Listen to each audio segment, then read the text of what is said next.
Welcome to the Driving Change Podcast on the Evergreen Podcast Network, where we live at the intersection of neuroscience and storytelling. If you love great stories and you love understanding the mindset it takes to be a world-class change agent, then join us as our fascinating guests from all walks of life unpack their unique journeys of perseverance and passion, of expertise and experience, and be inspired to use your own story to drive change.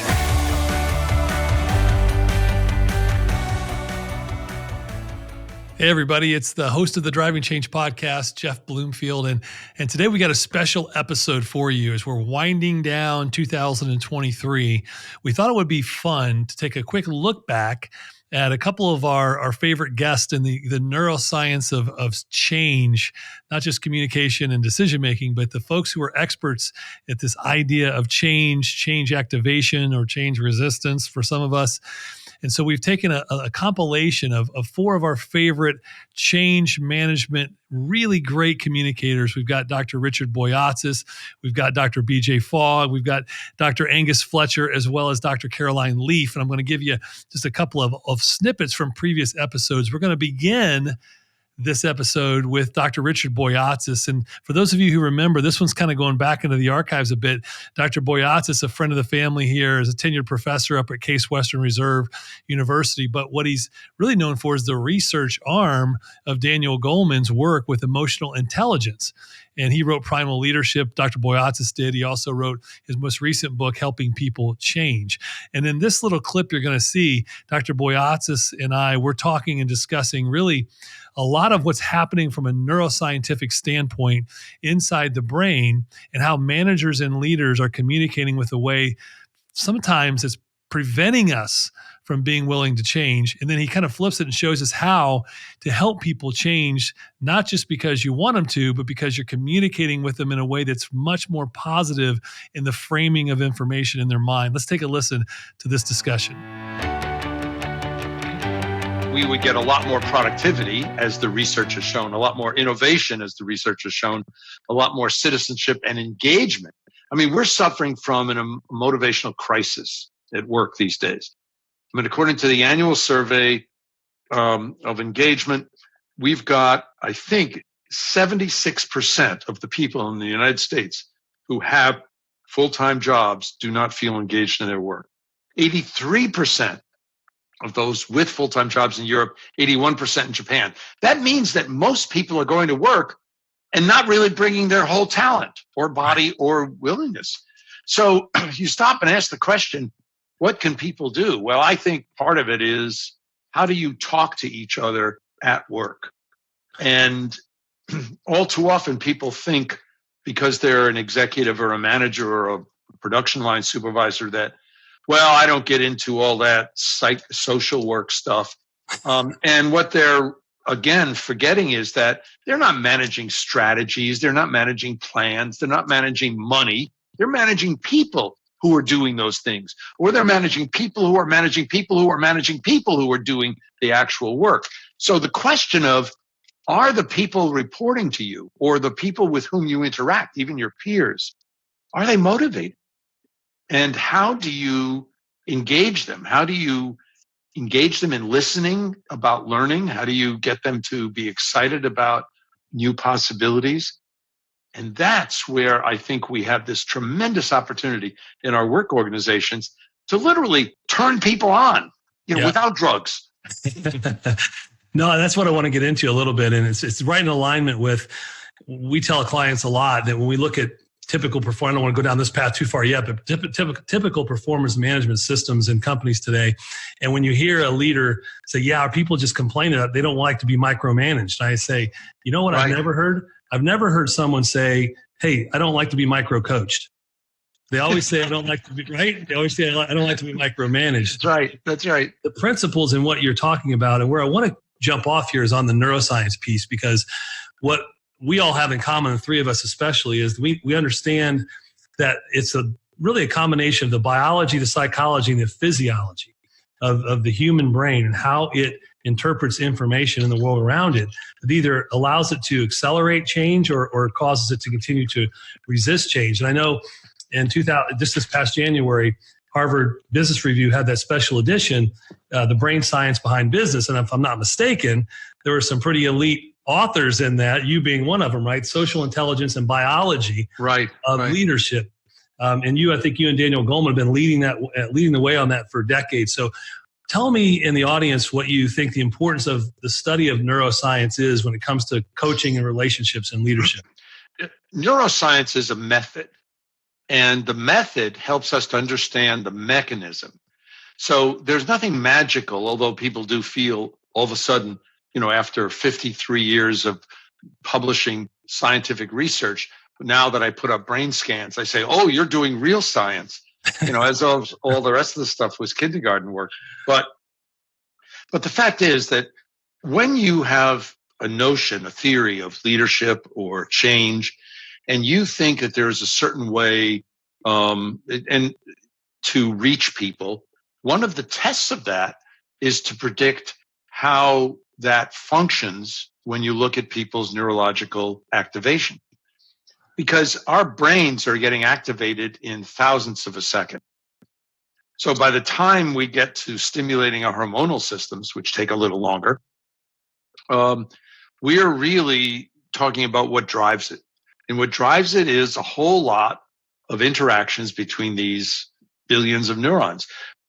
In the book, we talked about a series of 3 fMRI studies we did, really testing whether or not coaching or helping someone create an environment toward what we call the positive emotional attractor. And we're calling that coaching with compassion, where you're focused on the other person, versus coaching to the negative emotional attractor, which is what we call coaching for compliance, which is what we think people mostly do. Now, it's well intended, but in trying to fix people and trying to show people what to do and trying to make them better, we actually activate networks in the brain, a particular network called the task positive network, analytic network, that closes people down to new ideas. And most of the time we don't understand that. Look, every time we add another goal or metric and think we're motivating someone, we're actually doing the opposite. Because the studies are now out showing that when you focus people on something analytic, you suppress a part of their brain that's open to new ideas. So the very nature of how we go about doing it in organizations has been quite dysfunctional. Now, you wouldn't know that if you just asked people, because very often if you ask them in psychological studies, they say, oh yeah, I'm really focused on this goal that my manager gave me. Well, that's bull. What they're doing is they're giving you the politically correct answer because, God forbid, they don't want their manager to hear that they don't really care. So what ends up happening is the neuroscience helps us go underneath it. So I want to ask, because and for the audience out there, we do have Dan Doherty at my side again today. You've heard Dan on multiple podcasts, and Dan has been a longtime student under Dr. Boyatzis. And so Dan and I talk frequently, and we've collectively come up with the term self-preservation orientation, where we talk about that most human beings are, we're biologically predisposed for self-preservation. And the reason I bring this up is because it fits perfectly in alignment with 2 things I want to talk about. One you just mentioned, which is the idea of the empathic network versus the analytical network, and how our self-preservation plays into that based on how you're communicating with me. And then the other one I want Dan to talk about and ask on is the intentional change theory that you have been really doing a lot of work over the years on. How those two things, really 3 things, really come into play when I'm trying to help another individual change for their betterment, knowing that they're predisposed for self-preservation. Yeah. Well, I have to flip it to put it in context. Intentional change theory explains and predicts how and why some people will get involved in sustained desired learning and change and others won't. And we know that most of the time, management education, MBA programs are a waste of time. We know that most management training in companies are a waste of time in terms of produced sustained change. That is change that goes beyond the honeymoon period. When we do study it, intentional change theory, that I've been working on for 50 some years now, shows how there are these 5 stages of discovery that a person goes through iteratively. The key is, it wasn't until about 25 years ago that I began to focus on the mechanism that allows a person to move from one stage to the next. Okay. Because it is not natural in the sense that your environment pushes you the other way, as you and Dan have talked about, towards self-preservation, which is defensive and blocks progress. Now, what I discovered in the process is these two, I call them tipping points, this positive and negative emotional attractor inside of us. And these are two different states. So being in a positive emotional attractor is having positive thoughts. I mean, positive affect. It is also being in the parasympathetic hormonal system, the only known antidote to stress, and having your brain more frequently go into this empathic network where you're open to people and ideas. The negative emotional attractor is being in the sympathetic or the stress response, describing things negatively or defensively, and being in the analytic network, which suppresses the empathic. Now, the thing that makes it so difficult is we need both. Right. We need the negative to survive. We need the positive to thrive. And the positive enables us to be open and therefore shift to the next stage of a change process. And our point in the book is, if you're truly helping someone in whatever role you're in, you're helping them move more frequently into the positive emotional attractor state for a period of time. I mean, most people don't stay there very long. By very long, I'm talking about minutes rather than hours. Right. But it's just that part of your job is to move people back to it, because everything else around us puts us into the negative state. As you pointed out, and you and Dan are talking about, for good ecological reasons. I mean, the human organism has to defend itself. I mean, if you're about to be eaten or shot, it doesn't matter that you're not flourishing or thriving. Right. It's a mood issue. But on the other hand, if all you do is defend yourself, it's a pretty hollow existence. What we're trying to do in all of our research, and Dan actually is doing his research right now quite eloquently, is showing how even the way managers and subordinates provide feedback to each other can push them into one of these states. And all too often, we think that by pushing people into the negative state, by slapping them with some feedback, we're going to motivate them to change, when we now know that it activates this defensive hormonal system. It activates an analytic network, because right away you're trying to figure out what the hell went on, what went wrong. And all of that leads to the mind closing down. So next up, we've got one of my all-time favorite researchers on the topic of change is Dr. B.J. Fogg. Now, Dr. B.J. Fogg, most of his work was done out of Stanford University, and he's done tiny habits. He's the godfather, if you will, of the change activation curve, is what I call it. And in this discussion, Dr. Fogg and I are talking a little bit about what it takes to really help create change. And he talks a lot about that idea of the environment that needs to potentially change. How big is the change versus how small is the change, and how he's helped thousands upon thousands of people around the world now create little habits that have led to big transformation, and how he's done that in his research, but also in his practical work. Let's take a listen in on just a snippet of that episode and think about how you might be able to take some of these principles and apply them to change in your life as you head into a new year. People tend to stay stuck in status quo until something triggers them to move from where they are, beyond where they are, into something new. Sometimes the gain message of what you can gain if you change doesn't seem to move people. And other times a risk of loss of what you will lose if you don't change does. What's your experience been with that? Let me take the question and broaden it a bit, and then get more focused on the question itself. It was 2011 when I figured out the tiny habits method enough, goofing around with my own life, that I decided to start to teach it to others. And I didn't realize this would go on for years, and I would end up teaching tens of thousands of people. Like 40,000 is when I stopped counting. But even from the first day that I launched, I invited people to join, and I thought maybe I'd have 6 people, and 60 people signed up, then went to 180 and 200 and 300 and stayed there for years. Even in that first little lesson, I said, hey, there are 3 things that cause lasting change. Number 1 is an epiphany. They happen, but guess what? You can't design epiphany for yourself or other people. So take that off the table. Okay. You can't force that. But these other 2 ways you can. You can redesign your environment, which will lead to change.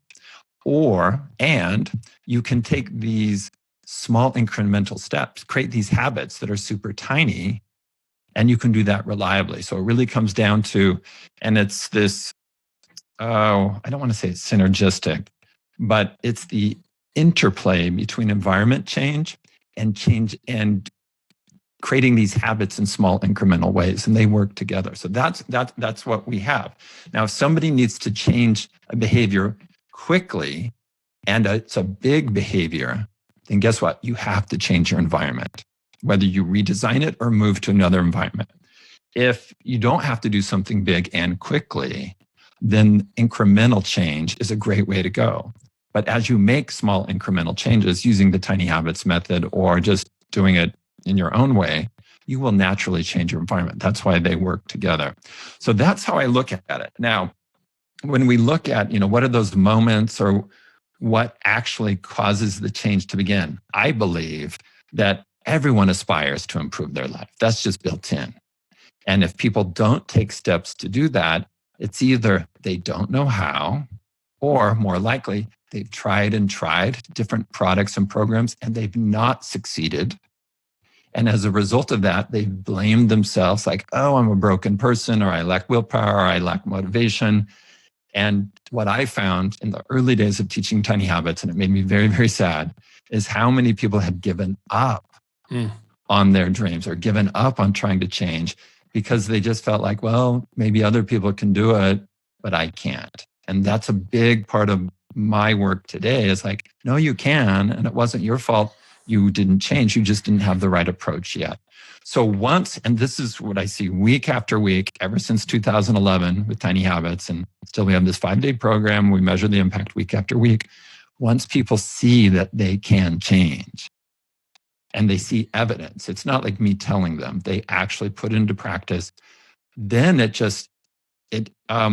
call it, well, they build success momentum. Then there's this springboard moment. I don't have another way to describe it, where it's like a gymnast running down the little ramp and boom, she does this big flip. Yeah. Then it takes away the fear or the inhibitions, and they seem to step up and do big things. And about 20% of the people do that within 5 days of Tiny Habits.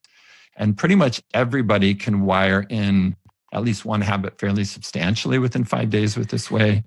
And it's just like the thing that is exciting is this isn't like magic, and it's not that hard. It's this, you're hacking 3 things to get there. So and as an academic, having worked with everyday people and coaching them in change, I realized how discouraged people were and how much self-trash talk was going on and how much people were blaming themselves.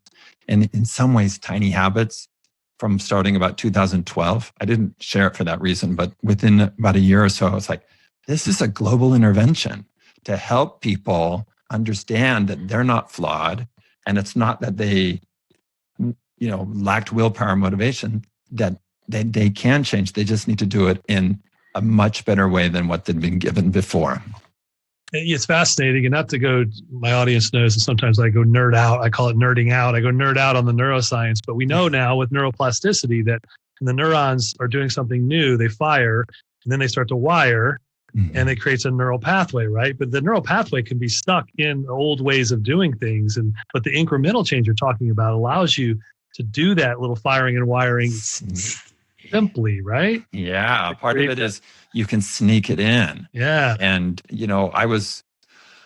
I got up at 5 in the morning. I was presenting to wellness leaders in Turkey, hundreds of wellness leaders in Turkey. And one of the questions was, well, what about self-sabotage?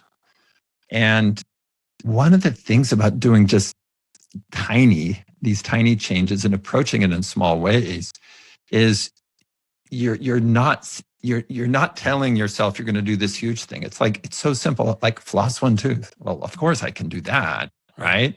It's not run a marathon or meditate for an hour a day, which of course we'll feel challenged by that. And we may find ways to forget, I'm putting that in air quotes, everybody who are not watching the video, forget to meditate or do these hard behaviors because we don't want to set ourselves up for pain or failure. Right. It's so true. And I think so many people resist even attempting change for either, to your point, that history of what they perceive as failure, or that there's a snowball effect of self-sabotage that can cause you to stay stuck, right? Yeah.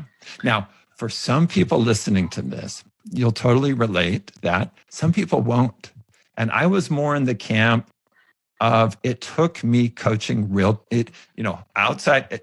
I didn't discover the bulk of this through academic research. It was my hands-on practice, coaching hundreds of people over and over.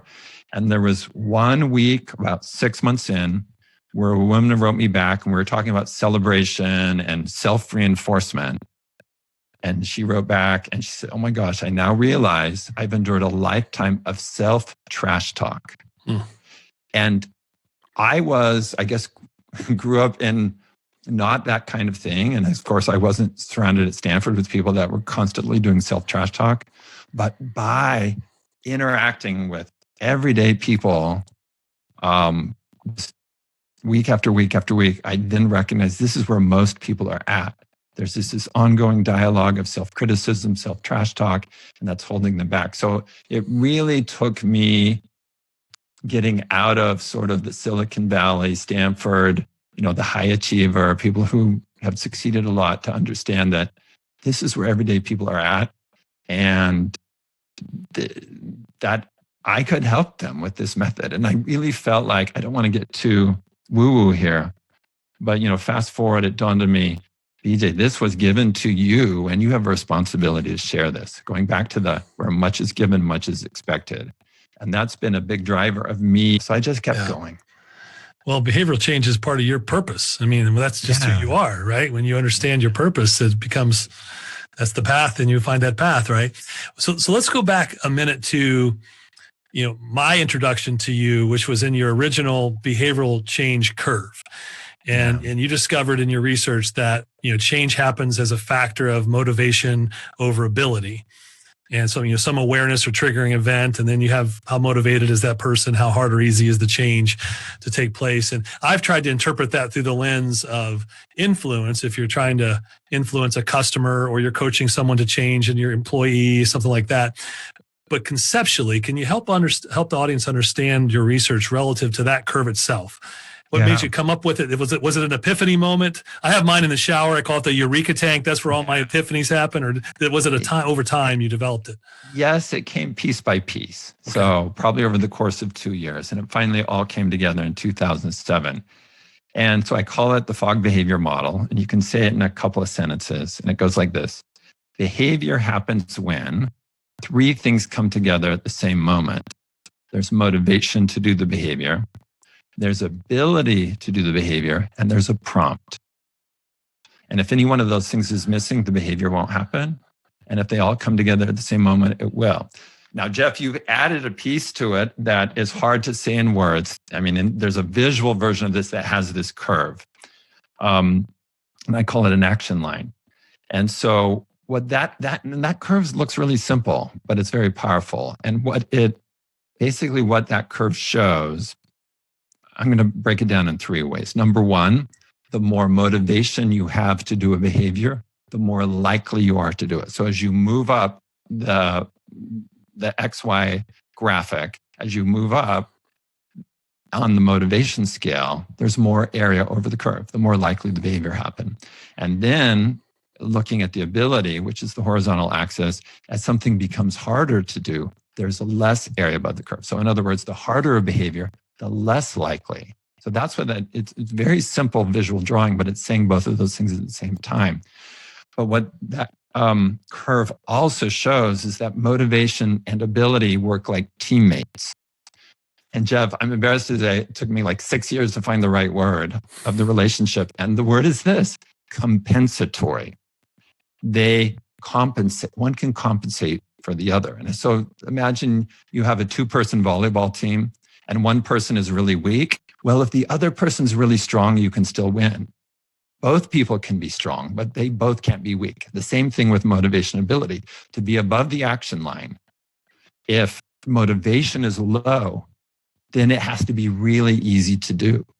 If motivation is high, then it can be easy or hard to do. Right. So there's this.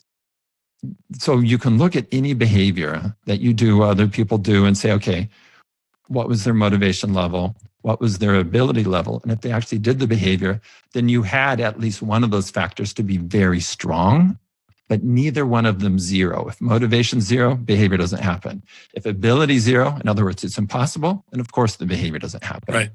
So there's this relationship that really hasn't been studied systematically before the behavior model, but once you see it, it's all around us. Like if I'm in the airport and I can take 1 flight of stairs, or let's say 3 flights of stairs, or take the escalator that goes up 3 flights. Well, guess what? Most people are taking the escalator. I've done counts on that. It's very, very clear. But if I'm super motivated, like I'm in a huge rush to make my flight, then guess what? You might choose the stairs. You might choose the harder behavior because you have tons of motivation. Right. So the way these 2 components work is really all around us. And you can just analyze behaviors from this perspective. I love it. In fact, unbeknownst to you, I've attributed Jeff Bezos' entire net worth to your model. I said he figured out that he has a motivated audience. If he can make buying products super easy, the velocity of behavioral change will dominate the universe. And it's kind of what he did, right? And he created he had a motivated person. I need fill in the blank. I need a new book. I need a new whatever. And it's on there. And he made it very easy to purchase, check out, click away. And that's a purchasing example of it. You're right. It's everywhere. Yeah. And one thing to overcome in that example. So I have a model for what makes things easy and hard. And there's 5 links in the model. How much time, how much money, how much physical effort, how much mental effort, and does it break your existing routine? So that 5th link is the least obvious. But when we talk about Amazon and buying books, well, it didn't require lots of time and but it did require you to do something in a new way, break your routine. That's right. But people that were motivated enough, again, if you have high motivation, you can do things that are hard, even if it's breaking your routine. If you don't have enough motivation, you're just going to do things the same old way because changing your routine is one of the simplicity factors. My hands-on experience with Tiny Habits are people that are looking to change. So those thousands and thousands of people, I know a lot about how people create habits quickly and easily, but these are not people that have been assigned to do tiny habits like you might do in a laboratory setting. And they're not people that are completely discouraged. They might be discouraged, but they haven't completely given up. So the sample that I've had of thousands and thousands of people are like everyday people, but they're not completely given up and they're not completely stuck. Now, part of the promise of tiny habits and this approach to change is you can get unstuck. And really, after a few years, what I realized is that tiny habits, yeah, fine, you'll learn to create habits and you will create habits, but it's really about creating hope, hope that you can change. And so a lot of my work these days in thinking, and I know it doesn't map back to traditional neuroscience, is how do you help people overcome fear and resistance by giving them evidence that creates hope? And the evidence is, oh my gosh, I am drinking more water, or I am flossing my teeth, or I am doing push-ups. I'm seeing I can change. And with that, it seems to affect their identity.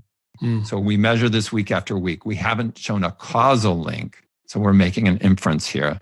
And by succeeding in creating habits in these tiny ways, then you get these, and in the research, they fill in the blank. After doing tiny habits, I now see I'm the kind of person who.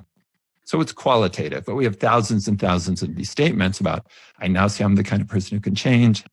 I'm the kind of person who can follow through and so on.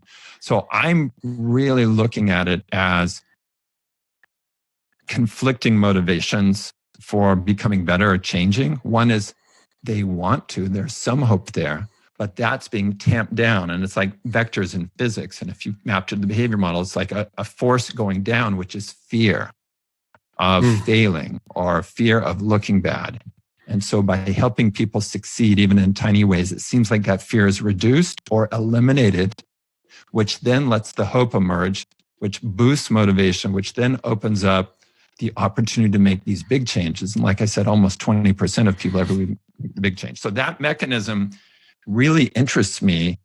And I think one way that I think about it isn't so much in neuroscience terms, but more like physics vectors where there's hope, which is a motivator, and there's fear, which is a demotivator, and they're pushing on each other. You can increase the overall level of motivation either by adding more hope or reducing fear.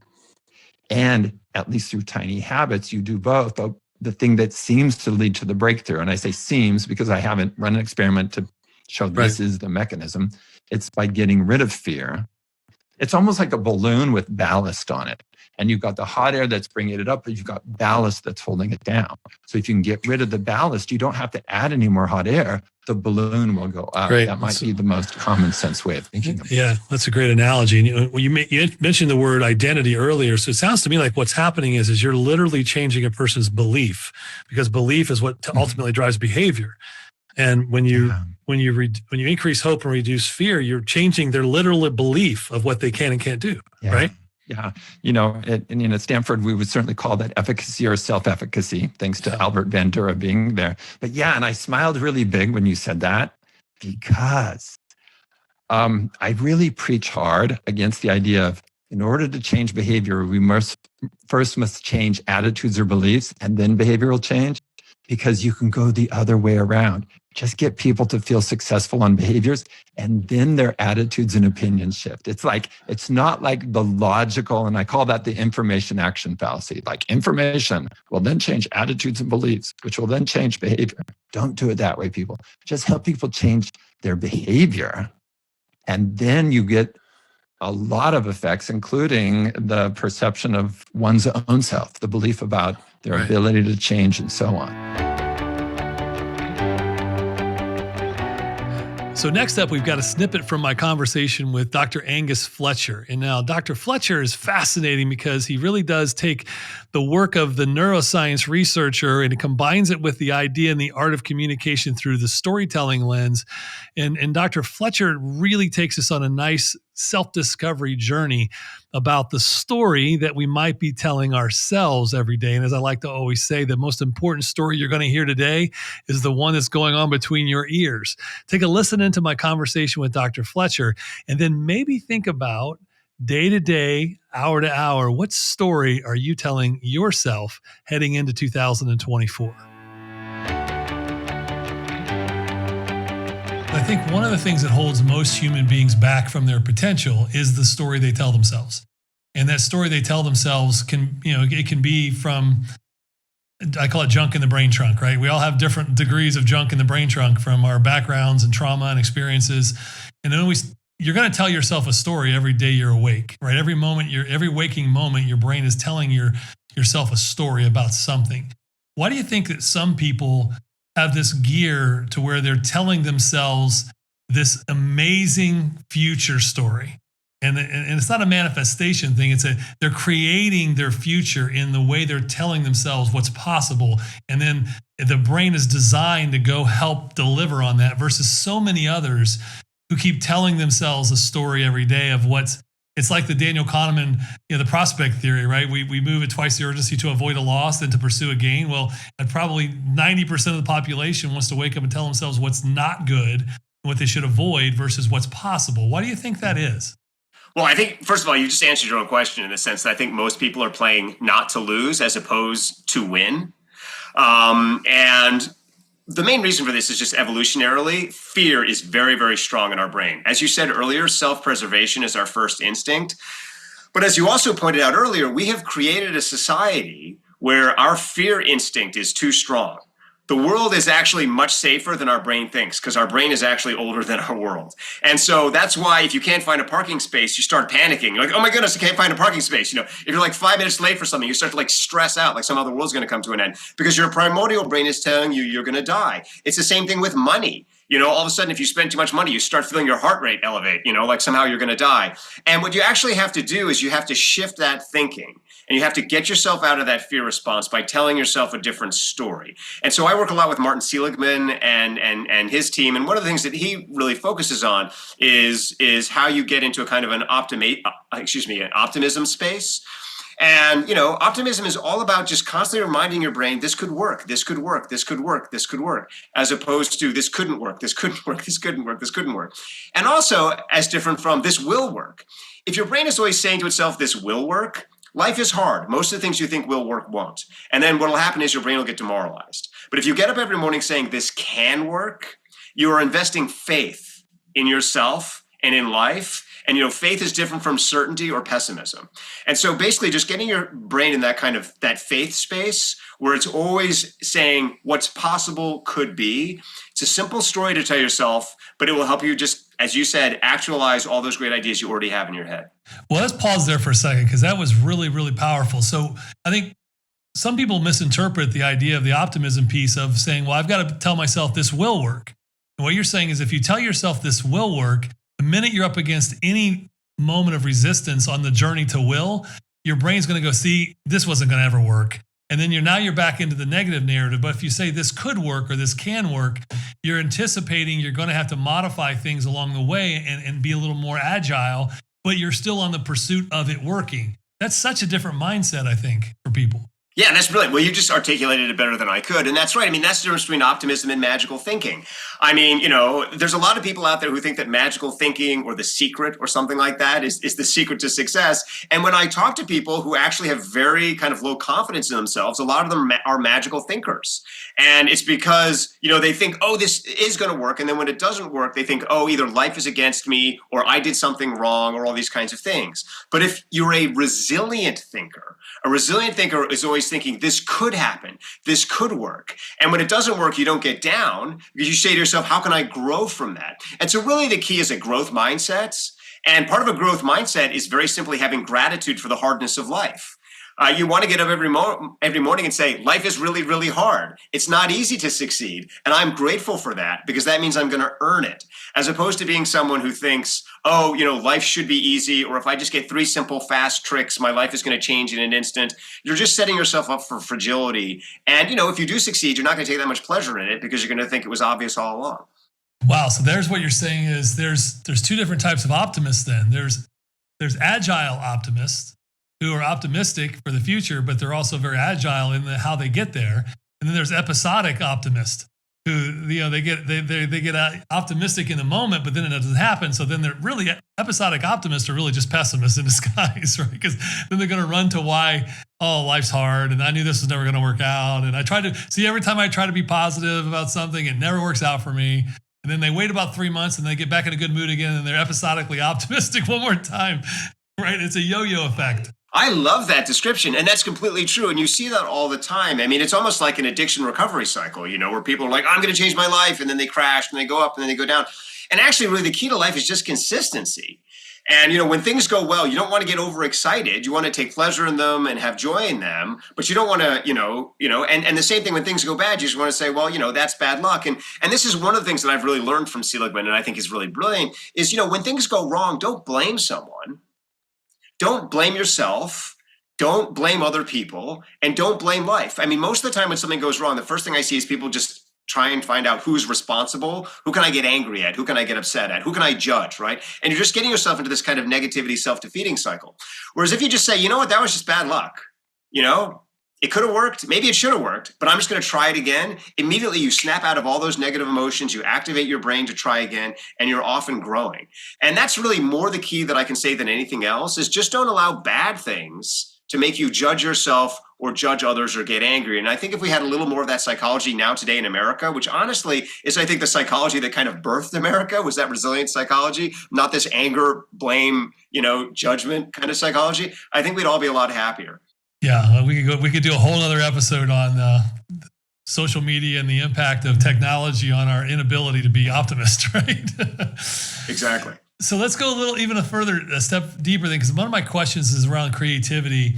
And do you think that people have a differing degrees of that creative gene? And you studied literature, and you studied really creative geniuses back to Shakespeare and others.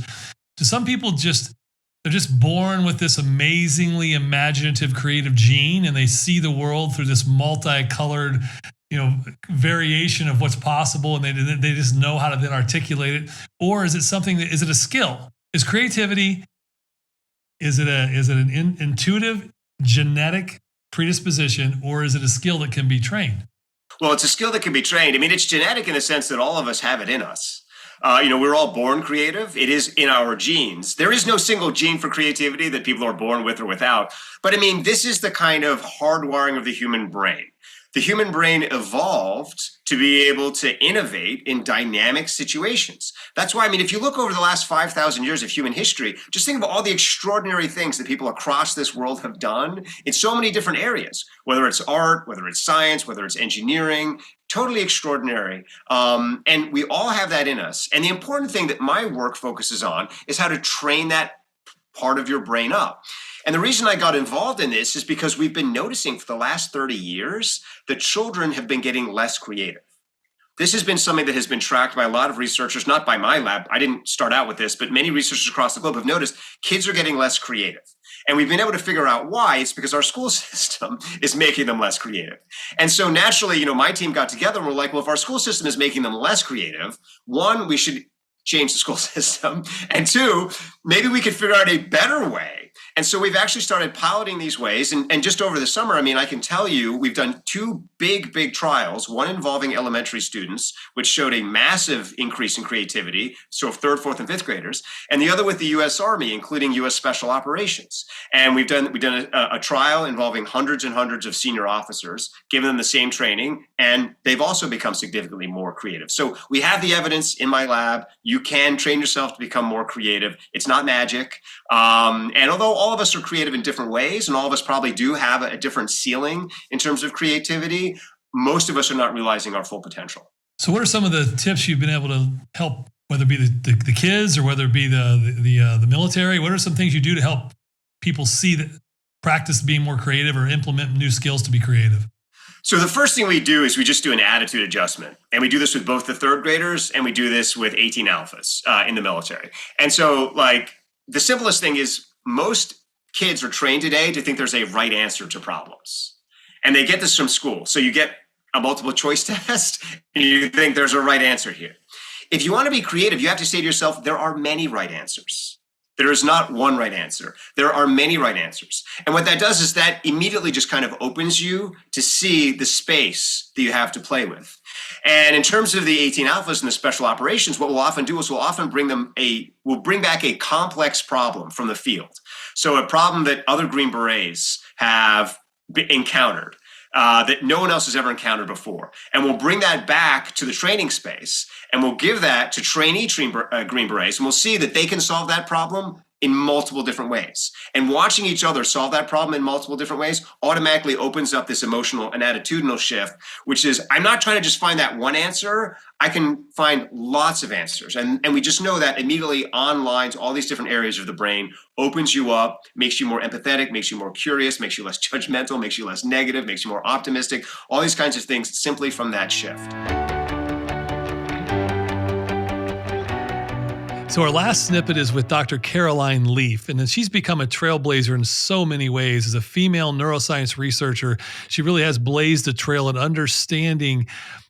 She's an expert at what I like to call the junk in the brain trunk, and she's taken a look at what are some of the roots that grow deep inside our backstory that are preventing us from living the kind of life that we want to live today. And she's such an articulate explainer of the science behind uncovering some of those roots and the tentacles that might be still holding you back, but also identifying ways to kind of release those tentacles and go into more of a growth mindset, which I know if you're like me, you're thinking about a new year, you've been thinking about new goals and new things you want to achieve in 24 and beyond. My conversation with Dr. Leaf might just help you get there. Let's take a listen. So So let's talk a little bit about that, because you've mentioned the phrase mind management several times today. And I think that's a big part of your process that you're talking about, right? This is part of that mind management process. And I had bought into the old myth of, well, 21 days to form a new habit. But your research has shown through using the neurocycle that no, it's a little different than that. You just mentioned 63 days for these really deconstructing and reconstructing. It's almost like you're digging up the soil, right? You're taking it all the way down, digging up the soil. The whole thing upends. Pulling the roots up, but not just that, but you're deconstructing to what's in the soil. Mm-hmm. And if you find out that it turns out that the nutrients in your soil were fear, then this process, this neurocycle, will allow you to figure that out so that you can kind of put in some fresh topsoil with something better. Is that what this is? Pretty much, because this is going to still, the reconstructed version, the reconceptualized version is not that I don't know my story. You still, maybe if you had a terrible abuse or something and you talk about it, it makes you really sad because you still remember, but you've changed how it plays out into your future. So whereas before it was this, if it's in this state, and I'm looking through this is my perspective of life. So therefore I'm seeing everything in a very distorted view. Like the toxic state. I hate myself. I'm shame. I'm not worthy. I can't have a relationship. This always happens to me. Oh, this is, that is coming from that toxic root. So when you deconstruct, no longer do you think I'm shame. It's, no, I'm not shame. I felt it because of. I felt the depression because of, but you can't have shame. You can't be shame. You can't be depression. You can't be anxiety. You can't have a clinical diagnosis, even though that's the language that's used, because anxiety isn't like cancer. Cancer isn't it. Diabetes isn't it. You can have them. You can't have depression. You experience it as a warning signal. Very different. It's a warning signal. It's a response. It's hugely important because it's your non-conscious mind telling your conscious mind through your subconscious mind that there is something that is very disruptive in your psychoneurobiology, that if you don't pay attention, it's going to start exploding. And then that explosion is going to affect everything, because when you're exploding, your emotions are completely out of control. So you're going to respond in ways that you don't want to. So your communication is pathological. And in that case, that makes things worse. And if you don't deal with it, it just gets worse and worse and worse. And you travel down the severity scale. And then people start giving you worse and worse and worse labels and worse drugs. But at the core, you're amazing and life's happened. And that's why you're responding. And what we have to do is unpack why that's happening and then help to reconstruct. And that's hard work. And yes, the 21 days is a myth. It was a myth. I talk about it in my book.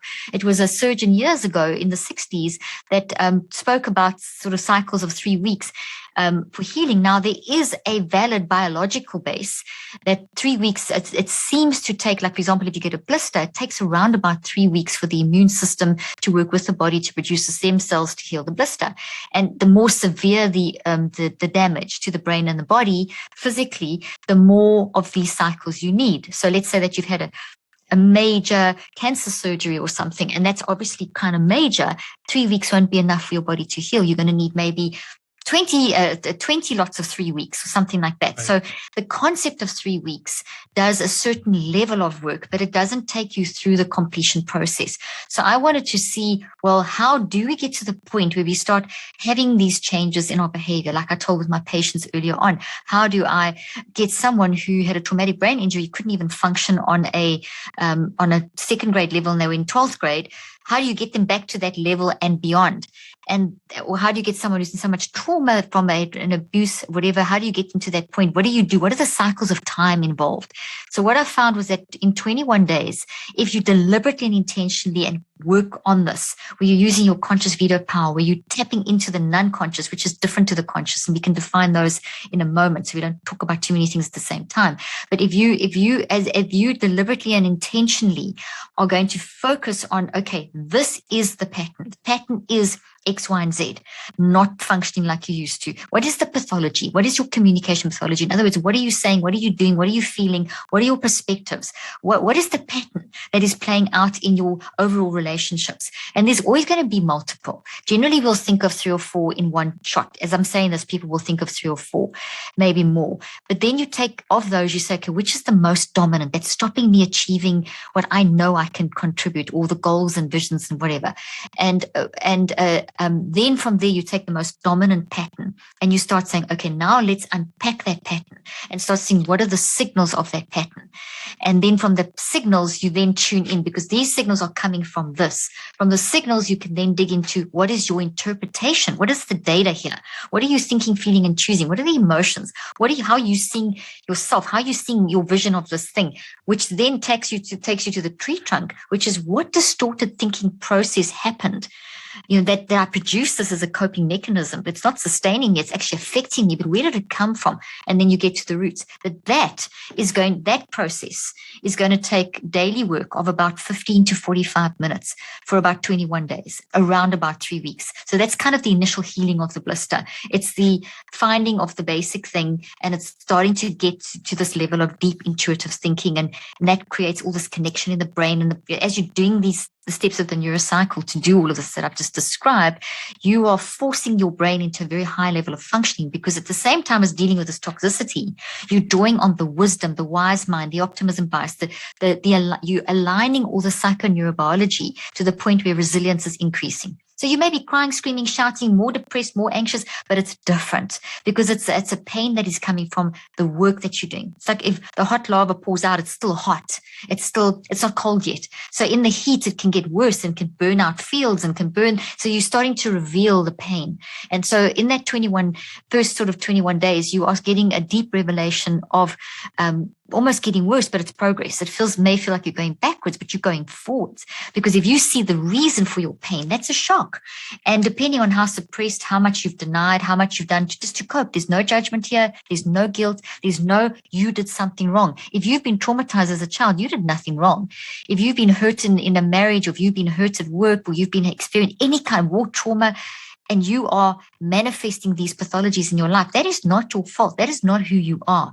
How you are showing up is a manifestation of what has happened. And therefore, you kind of need to step back into your wise mind, which we can all do if we know how to, and then analyze it in this way that I'm saying. So 21 days is kind of the point at which you'll realize, okay, this is my pattern. I'm starting to see the detail. I'm starting to see part of the roots.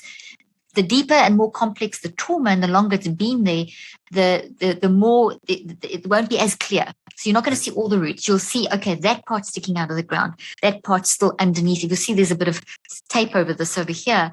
That part's still not been revealed, but maybe this part's been revealed. And then you start reconceptualizing that, and it's a little green tree that you build. So it's not big, it's just a little one. But that the green is healthy. So I know the pain. I know that I'm not depression, or I'm not anxiety, or I'm not this, or I'm not that, or I'm not my behaviors. Those were signals of, I know that I did that because of, and that's on how I wanted to play out. I want to see this differently. I want to be able to sustain a relationship. I want to have my creativity back again. I want to believe that there's a future, whatever it may be, whatever that looks like. But it's tiny. And that tiny has got to compete with something you spoke about earlier on when you were summarizing what I had said, is that there's trillions of thought trees with billions of memories inside of it, because one thought tree can have thousands of memories, and you've been building these since a certain point in the womb. So there's a lot. So this has got to compete with a lot of other thoughts. I mean, you can't even see it in this if you put it inside there. So in order for this to compete with this, I have to stabilize this and I have to grow it. So that's what I wanted to find. How do you do that? Because we saw what we call gamma peaks in the brain at this day 21.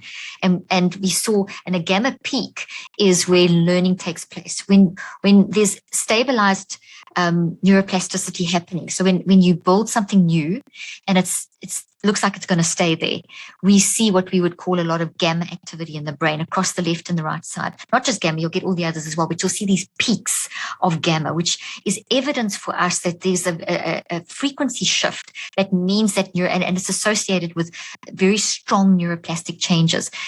Let me give you an example of what this looks like in terms of not strong. So if you listen to this podcast, a listener, and they don't do anything else with this podcast, most of the couple of thousand roots that I'm giving you, data and your couple of thousand interpretations, because the roots are always the source, what you're hearing with experience, and the branches are always your interpretation of based on your existing memories. If you don't do anything with this, within 24 to 48 hours, most of what I'm saying and you're now discussing is going to be gone. And you're going to know, oh, there's something about trees and whatever. You'll remember something. And there's some work. But if you take the time to actually learn what this is, re-listen, get the material, do the stuff, you will then be pouring more energy into this, and you will grow it into something that's sustainable. So what I found that to get a gamma peak, you need these 63 days. Within 24 to 48 hours, we don't get gamma peaks. If you don't get gamma peaks, it's going to go. It's not that little thing that you've grown, that dendrite that you've grown that's made of thousands of proteins and vibrations and chemicals, is going to just go away and transfer into heat energy. So 21 days enables us to do this basic conversion, but now this has got to compete. We want this to actually impact us so that when we're in that next relationship, you don't you don't sabotage the relationship because you hate yourself. That's what you were doing. I'm just giving an example. So now you don't hate yourself anymore. You understand why you were doing that. So it's not that you were sabotaging on purpose. There's not something wrong with you that you can't have a relationship. There was a reason why at certain triggers in the relationship you were pulling out or whatever, or saying things that were pushing people away when you didn't really want to push them away. So you don't want that, but this has got to grow. So now you have to practice growing this over another 42 days. So that's the focus thought gamma fertilizer for 42 days. Exactly. So you do the same 5 steps of the neurocycle. So for the first 21 days, you're doing the neurocycle, which is 5 steps of mind-driven activity that changes the neuroplasticity. So you're actually directing how the changes are happening to grow this. That's 15 to 45. The second 42, it's 5 minutes, and that is not a lot. 5 to 7 minutes a day where you do the same 5 steps, but they slightly different. Same 5 steps that you just do less. And it's all in my book. It's also in the app. In the app, I literally walk you through with audio, video, script on exactly how to do this. So that extra 42 days is growing this. So at day 21, it looks like this. At day 42, it's going to look like this. But at day 63, it's going to look like this. Now we're talking. Now we have something that has sufficient energy to move from the non-conscious, which is the biggest, most intelligent part of us, of our mind. So our mind has the non-conscious, N-O-N, not unconscious. Unconscious is when you're knocked out by a baseball bat or an anesthetic. It's not a state of mind. It's not part of mind. It's a state where you are put into through a drug or being knocked out by a baseball bat or something. So we've got to talk about mind as non-conscious, N-O-N, non-conscious, which is where all these thought trees, every single experience you've ever had is stored. It's dynamic. It works 24/7. It never stops. It's ongoing. It's your driving force. At the core is wisdom. And then everything around the middle of the forest, which is wisdom, are all your experiences. And the wisdom is what we've got to tap into. That's the wise mind. And the deeper we think and the neurocycle trains you how to do this, the more you get in touch with your wisdom. Then you use your wisdom to fix up the mess. And so by 63 days, all the way through, you've been doing this. You've been developing the wise mind to talk to the messy mind and work together as a team. And so then when we have what we call automatization, so we see at 21 days gamma peak, and then we see a distinct change in the frequencies where as people are stabilizing, this is getting stronger and more powerful and more stabilized. So when it's stable, now you are doing it without thinking, but you actually are thinking. It's your non-conscious mind is pushing it into your conscious mind, and you can now automatically draw on that. But it doesn't mean that it's a stupid memory. Automatic almost implies robotic. It's phenomenally intelligent. It's just that it's slipped into that quantum state that you don't need to consciously manipulate it anymore, which you did in the initial state. The initial 21 days is very much manipulating in a good sense until you get to this point. That's kind of that we're in the flow state then, right? We're unconsciously competent. We've created that behavior there. Yeah. Exactly. So think of learning to drive. Jeff, this is just a super quick example. Think of learning to drive. At first, it's like, and you've taught your kids to drive. We've got 4 kids. When you're teaching them to drive, they're all adults now. You're thinking everything is like you stole the car. It's everything. It's too much. Then suddenly you can drive. And every time you get in the car now, you just get in you drive. But it doesn't mean that it's not a very intelligent action. It is, because the driving experience today is different to yesterday. You've got new roads, new people on the road. So you are drawing on this. And as you're drawing on this established one. Before you learned to drive, you didn't have this. But now you've got this. That's that healthy, successful neural pathways that have been created with that. Exactly. That's right. The toxic version, that drives the toxic habits. If we don't deal with it and we keep growing this can also get enormous. And that can drive us. So I hope you've enjoyed a little bit of a compilation of some of my favorite guests over the past couple of seasons, particularly around this topic of change.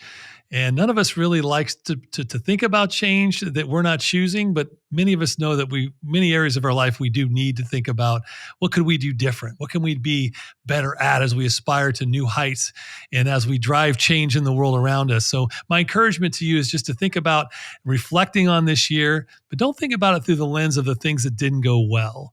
Think about all the great things that you've accomplished in 2023, whether they're small or whether they're gigantic. And let's start 2024 out with a positive growth mindset. Start telling ourselves the story of what's possible and help each other get there as we drive change together. We'll see you in the new year.